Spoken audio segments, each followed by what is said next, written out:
¿Qué tal? Buenos días, buenas tardes o buenas noches, depende cómo me escuchen, cómo nos escuchamos y en cualquier momento del día, de la tarde, de la noche.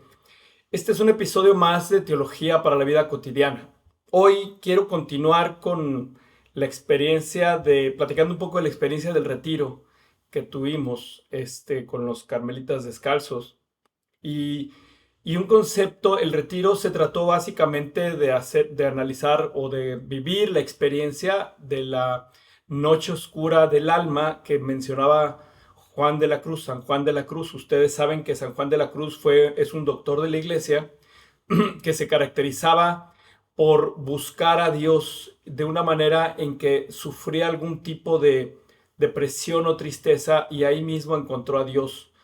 Es una historia larga, fue discípulo, compañero de vida y de santidad de Santa Teresa, sí, pero su modo era distinto. Mientras Santa Teresa era medio desordenada, caótica y echada para adelante, San Juan de la Cruz era más intelectual, más mesurado, entonces complementaban muy bien.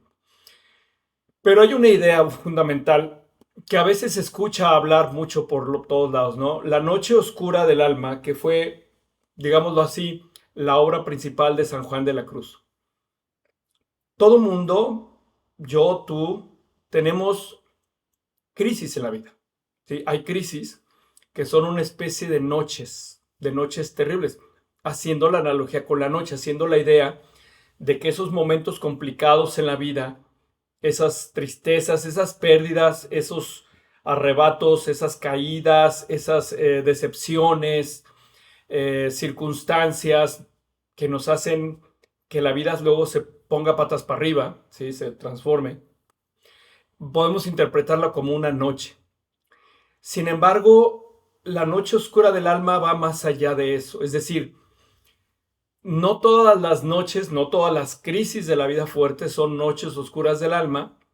Las noches oscuras del alma sí están dentro de la vida diaria, es decir, de la vida común puede haber una noche oscura del alma, sí, solo sí cumple algunos requisitos esenciales, que es que una noche cualquiera, muerte de un familiar, la tristeza por un rompimiento amoroso, una crisis económica, una crisis laboral muy fuerte que impacta mucho, se puede convertir en una noche oscura del alma, es decir, puede ser una noche transformadora, porque al final no es solamente lo que se cree es que era así como una experiencia mística, sí, pero la experiencia mística también está en nuestra vida, es decir, nuestra vida diaria, nuestra tristeza, nuestras desgracias, las muertes, las separaciones, los divorcios, los alejamientos, las crisis económicas, todo eso se puede convertir en una experiencia mística para nosotros.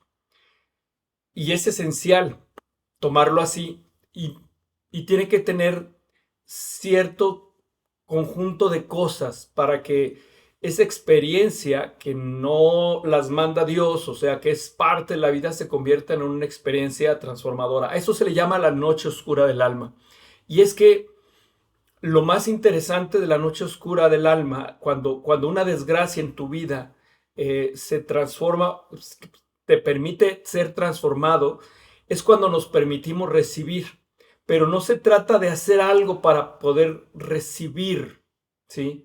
Recibir de Dios esa transformación interna. Y ojo, quiero decir transformación interna, no quiere decir que se va a quitar el dolor, no quiere decir que se va a resucitar al esposo, a la mamá, al papá, al hijo. No, no, no, es cómo te transforma la vida, cómo le da, cómo llega esa paz profunda que Dios da a partir de una experiencia de noche oscura, ¿sí?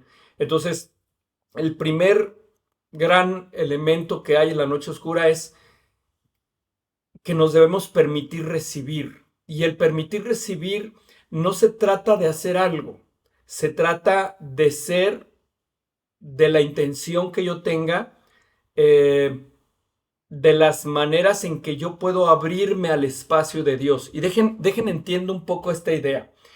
La noche oscura es terrible cuando las cosas las quiero hacer a mi manera, en mi forma de pensar, con mi forma de sentir, con mi forma de entender las cosas. No hay noche oscura más terrible, no hay crisis económica, afectiva, de salud, que no sea terrible cuando yo quiero resolverlo a mi manera, cuando las cosas las quiero hacer a mi manera, a mi forma. No quiere decir que no hagas nada, no quiere decir que no vayas al médico, no quiere decir que no hagas velorios, no, quiere decir que tú trates de hacer que esa paz venga por las cosas que tú haces, ¿sí? Porque las cosas que tú quieres o como tú las piensas. El espacio de Dios se hace con intencionalidad, es decir, cuando dejamos de tratar de hacer y de pensar a nuestra manera. Y ese es un elemento fundamental. Dejar de hacer las cosas a la forma y la manera en que nosotros creemos que deberían de ser. Cuando tenemos una desgracia, por ejemplo, yo creo que cuando tengo una pérdida, cuando se muere alguna persona querida cerca de mí, yo siento que debo de aguantarme, tal vez debo de ser fuerte. Ya ven esas tonterías que hay, que muchas gentes dicen cuando está uno en un velorio, que la gente dice, mira qué fuerte es. Bueno, pues qué estúpido es o qué estúpida es, porque se hace la fuerte. Qué tontería, o sea, mientras no desborde en algo medio psicótico, medio neurótico, pues no ser fuerte es un derecho que uno tiene, quebrarse es un derecho que uno tiene y no esperar cumplimentar las expectativas de los otros. Entonces, cuando yo veo en un velorio, que le dicen a una persona, mira qué fuerte es su esposa o su esposo que murió, mira qué fuerte es ella o él, porque estoicamente está soportando el dolor por esa separación, por ese divorcio, por esa muerte, por esa crisis, pues es una tontería. Porque es hacerlo cada quien a su forma y a su manera. Es como lo pienso yo. Y eso a la larga pues trae hasta enfermedades, hay crisis, etcétera. Entonces, la idea básica de las noches es, primero, permitirte recibir. Dejar de lado lo que pienso y cómo lo creo que lo debo de hacer, cómo lo debo de sentir. Porque hasta eso puede pensar la gente. Imagínense, piensa cómo debe de sentir. ¡Qué barbaridad! ¿Sí? Y darle el espacio a Dios. Es decir, permitir ver una intencionalidad a permitirse que Dios entre en ese espacio y saber cuál es la prioridad en la vida. Si el deseo no está en su lugar adecuado, todo se cae, porque lo importante es tener el deseo grande. Y el deseo grande, el deseo con mayúsculas, es estar en esa noche oscura en la perfecta vinculación con Dios. Es decir, la perfección no es tener errores. La perfección es estar en vinculación con Dios, es decir, reconocer mi naturaleza y poder acercarme, aunque no lo sienta, aunque no lo crea, aunque no salga ni un balbuceo. La intencionalidad. Y con eso es suficiente. Es decir, no saben, pero la intencionalidad de permitir ser recibido y aceptado en Dios, eso es más que suficiente, más que cualquier oración que puedan hacer, ¿sí? Porque a veces estamos bloqueados, o sea, realmente cuando las olas terribles están ahí, pues no pensamos. Entonces lo importante es ver dónde yo tengo la prioridad en mi vida. Y para permitirme recibir de Dios, tengo que tener solamente la intencionalidad de no querer hacer las cosas a mi modo y a mi manera, decidir cómo pensar y cómo sentir y abrirle ese espacio. ¿Sí? Que yo siempre estoy muy en contra de decir cosas que no son muy prácticas, como pues abre el corazón, ¿qué es eso y cómo se hace? No, más bien es permitirte la oportunidad de simplemente callarte la boca y poner en orden tus grandes deseos. Y si tu deseo es Dios, entonces es estar dispuesto para que el fuego me consuma. Con eso es suficiente. Y eso hace que cuando uno tiene ese deseo grande, bien ordenado, es decir, ¿qué es lo importante? ¿Sí? En estas noches oscuras y en la vida, en las noches de las alegrías, ¿qué es lo importante? ¿Cuál es mi deseo, el gran deseo? Pues si mi gran deseo es estar allí con la intencionalidad con Dios, Puedas o no puedas, sientas o no sientas, hagas o no hagas. Ese es mi gran deseo. Estar dispuesto a ser tocado, porque al final nosotros no vamos a Dios. Es Dios quien viene hacia nosotros. Y eso es algo muy interesante que dice San Juan de la Cruz. Es ponemos límites, límites, no los quitamos. Podemos poner límites a los antojos, a las pasiones, a los deseos, a los apegos. Poner límites, no los quites. Pero poner en orden qué es el gran deseo, cuál es el gran objetivo de la vida, que es cómo me puedo poner en contacto con Dios. Utilizar las cosas adecuadamente. Decía San Juan, o sea, no las quites, no te hagas budista, por Dios, o sea, no las quites, utiliza las cosas adecuadamente. El problema no es tener las cosas, es que las cosas te tengan a ti. Ese es un gran problema. Como en este sentido, ¿sí? Cuando uno pasa una noche oscura, dos cosas importantes hay que tener en claro. ¿Cuál es mi punto de referencia? ¿Sí? Mi gran deseo, que eso está metido en Dios. Es decir, mi gran deseo es mi sentido de pertenencia a Dios. ¿Y cuál es el proyecto de mi vida? Porque, porque si no se tiene un sentido, si no se tiene un proyecto de vida que encamine al gran deseo o que esté de acuerdo a la armonía con el gran deseo, pues no va a haber noche oscura que te trate bien. Nos van a vapulear, porque no es cuánto hagas, sino con cuánto amor lo haces. Cuando uno tiene un punto de referencia, que mi punto de referencia es esto, o sea, yo le creo a Dios, no creo en Dios, yo le creo a Jesús, yo le creo a Dios. Entonces mi proyecto de vida se enlaza a ese deseo que yo le creo a Dios. Y entonces la santidad no se convierte entonces en un conjunto de prácticas rituales. La santidad se convierte en una historia de amor, ¿sí? Porque al final, mi punto de referencia y mi proyecto de vida se convierte en una historia de amor, en una historia amorosa, porque Dios es quien busca primero al hombre. Los que conocen la Biblia, el Cantar de los Cantares, Dios va al encuentro de la amada, ¿sí? Entonces, toda respuesta humana es una iniciativa de Dios, toda respuesta. Entonces, en ese sentido, las noches oscuras te pueden trastocar, angustiar, preocupar, pero siempre va a haber la oportunidad de bajar los hombros, de guardar silencio, porque por eso hablamos antes del silencio y la soledad, de saber cuál es el punto de referencia en tu vida y que puedas armar un proyecto de vida. O sea, el proyecto de vida en base a ese punto de referencia. Si yo realmente tengo a Dios como mi punto de referencia, mi proyecto de vida tendrá que estar a la par de ese punto de referencia. Y entonces conozco y reconozco a Dios. Y eso le da sentido a mi vida.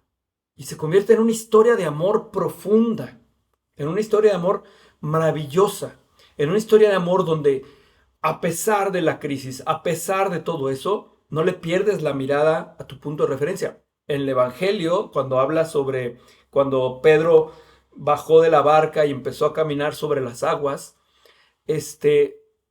Jesús le dijo, no me dejes de ver. O sea, no pierdas tu punto de referencia. Lo que pasó es que Pedro luego volteaba al otro lado y vio que el mar estaba muy bravo y se empezó a angustiar, se empezó a preocupar, se empezó a sentir agobiado por todo eso. Dejó de ver su punto de referencia y por eso se hundió. Y el grito de Pedro, Señor, sálvame, eso es lo que pasa en las noches oscuras. Señor, rescátame. Ya no puedo hacer las cosas como yo pienso, como yo creo, como yo entiendo. No puedo hacer más. Solamente gritar y levantar las manos a ver si me cachas, a ver si me atrapas, a ver si me rescatas. Y ante la iniciativa de soltarse, de reconocer la fragilidad, Jesús metió la mano al mar para sacar a Pedro. Y ese es un camino fundamental, pero Pedro dejó de ver, dejó de mirar, dejó de entender, dejó de ver su punto de referencia, dejó de caminar sobre las aguas como su proyecto de vida Y entonces, ante esas tormentas, que la tormenta no se quitó cuando estaba Pedro caminando sobre las aguas, ojo, pero tenía un punto de referencia y caminó hacia ese punto de referencia con un proyecto bien definido. ¿Qué pasó? Pues que las tormentas, la lluvia, las olas, como la vida tiene, ¿sí? Como esas crisis o esos rompimientos afectivos tan dolorosos, ¿sí? O esas muertes, como a todos se nos han muerto alguien, que en mi caso ha sido muchos muertos, muchos rompimientos, muchos dolores, no me hunde. O sea, me hundo. Y es cuando de pronto levanto los brazos, ayúdame. O sea, pero por fin dejé de hacer las cosas como yo pensaba y dejé de creer que había unas pseudoterapias que podían hacer eso, o si tomaba la hierba de no sé qué, o incluso una vez, en un momento crítico, mi madre que fue tramposamente al homeópata que me dijo que la llevara, luego le dijo al homeópata, ay, dele algo a este muchacho, a este hijo mío, para que se le quite la pena que trae la tristeza. Y el homeópata le dijo, no, él puede solo. Dios proveerá, ¿sí? No me quiso dar homeopatía. Y no me la dio y yo tampoco la quería aceptar. Tragué camote, como decimos. O sea, aguanté. Aguanté, pero dejé de hacer las cosas a mi forma y a mi manera. Y ahora que ya traigo en mi cabeza algunas cosas que vienen, algunas preocupaciones en mi trabajo, que hay cosas que se están complicando, que tengo que hacer un proceso, terminar de hacer un proceso legal que me está agobiando, realmente me está agobiando porque me está generando inquietud sobre qué va a pasar, sobre lo que tengo que gastar, pues es como esas tormentas, ¿sí? No, no les digo que no me agobie, o sea, claro que me preocupa, que me puede agobiar, pero me puedo permitir en por un momento estar en silencio y tomar mi punto de referencia y volver a entender mi proyecto de vida y volver a reconocer que a pesar de la tormenta, yo soy más importante que mi trabajo y que mi puesto. Soy más importante que el dinero que pudiera ganar o perder por un trámite legal que tengo. Soy más importante que todo eso. O sea, mi paz es más importante que todo eso. Y entonces, pues aquello no se resuelve, ¿no? Pero ya sé en quién tengo mi referencia y cómo debo caminar en esa referencia. Y Dios te da pistas en tus proyectos de vida, ¿no? Al día de ayer, platicaba con un hombre, muy buen hombre, esposo de una muy buena amiga, para trabajar algo que traía en su interior, que le está dando vueltas. Y descubrí que no soy malo, para hablar, no soy malo para trabajar con esas cosas, para discernir el corazón ajeno, porque es parte de mi proyecto de vida. Entonces todos, tú, yo, todos tenemos eso, todos tenemos o podemos generar un proyecto de vida. Entonces, toda respuesta humana es proyecto de Dios. Entonces, el verbo vino para reposarse con la naturaleza humana y eso es algo que tenemos que entender. O sea, tenemos que en esas tormentas ordenar lo que se llaman los apetitos y los deseos, no eliminarlos, sino que nos haga crecer, ¿sí? Poner orden. Por eso el punto de referencia es mi deseo. Incluso puedes perder la capacidad, si tú eres una persona practicante, puedes perder la capacidad de oración y no quiere decir que te pongas a orar más, quiere decir que solo hay que estar ahí para cuando Dios te capture. O sea, deja de hacerlo a tu manera y deja de pensar que hacer eso es parte, porque al final el amor que transforma en esas noches oscuras, ese toque de Dios, te lleva a dos cosas, a la libertad y a la esclavitud.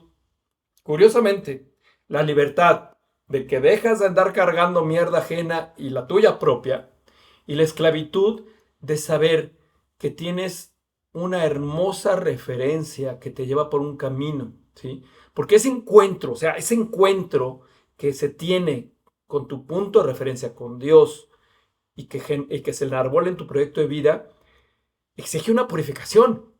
O sea, el hecho de acomodar las prioridades en tu vida, el gran deseo, Dios, el gran deseo, exige purificación. Es decir, exige estar liberados. Cuando yo tengo mm, tengo esta preocupación de mi trabajo, que te restringen presupuesto, que hay muchas grillas en el trabajo por tu puesto, porque pues, eres alguien que está sometido, sujeto a críticas, etcétera, etcétera. Exige purificación de mi parte. Es decir, poder a Dios en referencia es olvidarme un poquito de andar pensando en cumplimentar a todo mundo y de hacerle al monito, al simio, al simpático, al bueno con todo el mundo. Y a veces me doy permiso de ser malo. Eso es muy buena purificación. ¿Sí? Es decir, la purificación es un castigo, es liberación. La noche oscura no destruye, duele, pero no destruye. Y lo más importante, la noche oscura te pide que dejar que la realidad me hable con su propio lenguaje. La noche oscura no se trata de ponerse elevados en el cielo, en el séptimo cielo. No, no, no, no. Hay que dejar que la realidad me hable con su propio lenguaje, porque si no lo estoy evitando. ¿Sí? O sea, si yo tengo una crisis, no puedo volverme un Pacheco redimido, ir a una iglesia o irme a un grupo o irme con los Hare Krishna y encontrar la paz, que solamente lo único que hace es distraerme. Porque una noche oscura te pide que escuches a tu realidad, porque la realidad es donde está Dios. ¿Sí? La noche oscura es un tiempo de adaptación, es un proceso, un camino, una purificación. En la noche oscura hay que tomar las paradojas existenciales muy en serio. ¿Sí? Es decir, esas cosas raras que de pronto dan vueltas, es decir, que te encuentres, un ejemplo, en la crisis que ahorita me echan grilla a unos profes o unos funcionarios en la universidad porque estoy haciendo algunas cosas que creo correcto y luego te saludan, o sea, es como paradójico, o sea, me tratan bien o me tratan mal, pues hay que tomarlo eso, bajo las cenizas y hay que hacerlo muy poético, muy simbólico. La noche oscura está diseñada para que ordenemos esas prioridades, es para que Dios entre, no elimina los sentidos, los purifica. ¿Por qué? Porque le da orden a los deseos, ¿sí? Para enfocarlos mejor en Dios, es decir, si mi punto de referencia es Dios, pues entonces todos mis sentidos y mi proyecto de vida está en eso, pues entonces todo se va a enfocar en Dios. La noche oscura es para hacer una alianza con Dios, ¿sí? La noche oscura, en la noche oscura, la fragilidad se vuelve luminosa, pero no la aleja. No dejamos de ser frágiles. O sea, no dejo de tener miedo por el trámite legal que tengo que hacer y que puedo perder y que etcétera. No dejo de tener miedo, pero es luminoso porque tengo que resolver, porque eso sí, tienes que resolver cosas, pero ahora tu punto de referencia es distinto. ¿Sí? Es decir, no te dice que no hagas. Por eso escucha uno la realidad. No te dice que no hagas las cosas. No te dice que te sueltes y que no hagas nada y a ver si Dios hace algo. No, no, no. Hazlo.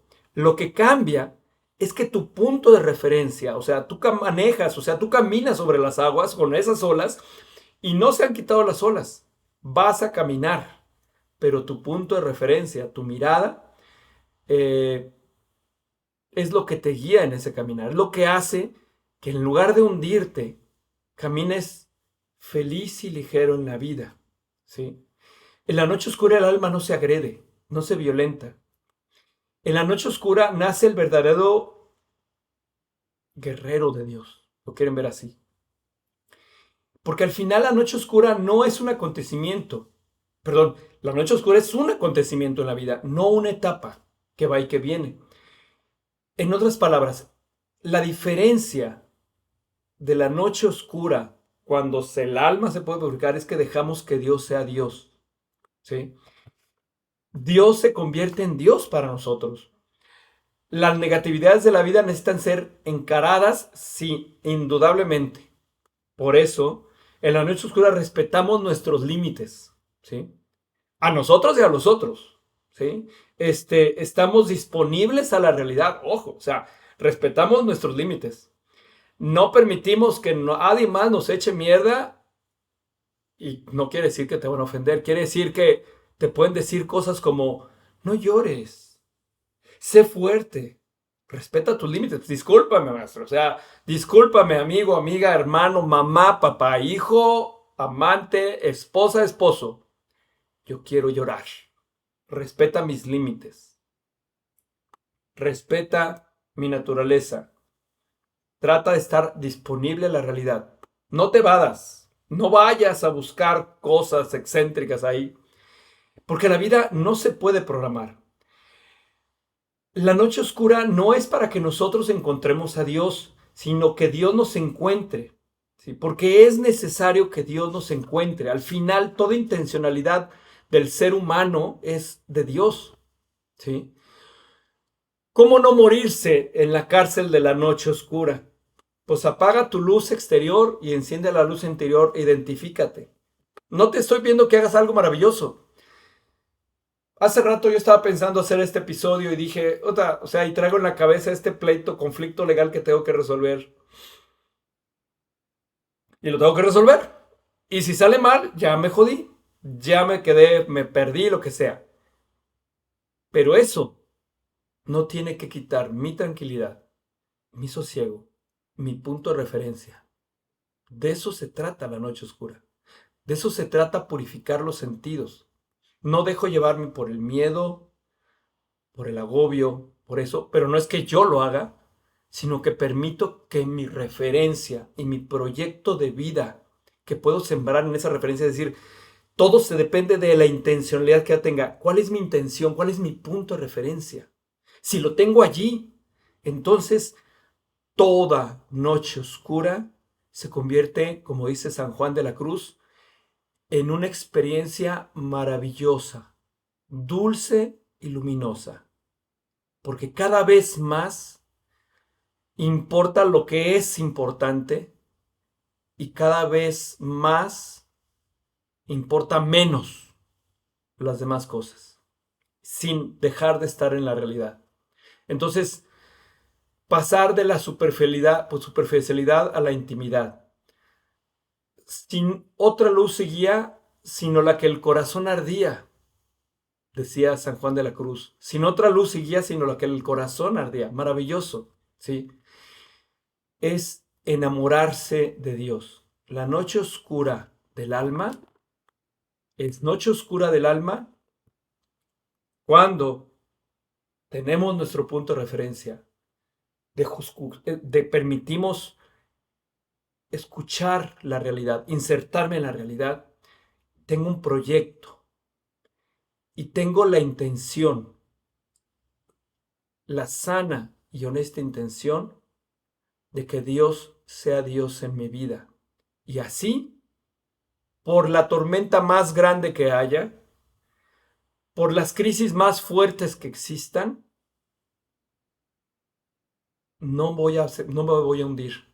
Sí, solo sí, mantengo la mirada firme en el amor más grande, en mi historia de amor. Construyamos una historia de amor, con lo que es realmente importante. Y todo lo demás, si nos llegamos a hundir, porque a veces nos podemos llegar a hundir, pues ya nomás saben que levanten los brazos y griten y a volver a caminar sobre las aguas, ¿sí? La noche oscura del alma, ahí entonces pasa a ser lo más maravilloso y luminoso. No por nada muchos santos locos místicos piden el sufrimiento. Yo no, con lo que tengo es suficiente. Este fue un episodio más de Teología para la Vida Cotidiana. Esperamos encontrarnos ya más seguido en un siguiente episodio. Les agradezco mucho. Muchas gracias.